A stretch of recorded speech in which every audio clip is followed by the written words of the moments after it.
Sa mga customer ng Meralco, ihanda na po ang budget dahil may dagdag singil sa kuryente ngayong pong buwan. Halos 2 pesos and 15 centavos kada kilowatt hour ang taas singil.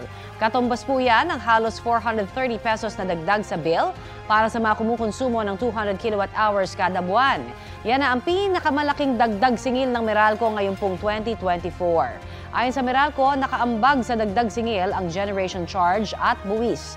Kasama sa mas mataas na generation charge ang inutay-utay na pagbabayad para sa kuryenteng binili ng mga distribution utilities sa wholesale electricity spot market o WESM noong tag-init. Posible naman daw bumaba ang singil sa kuryente sa Agosto dahil inaasahang bababa ang demand. Kapuso, para sa mga maiinit na balita, mag-subscribe sa GMA Integrated News sa YouTube. Sa mga kapuso naman abroad, subaybayan nyo kami sa GMA Pinoy TV at sa www.gmanews.tv.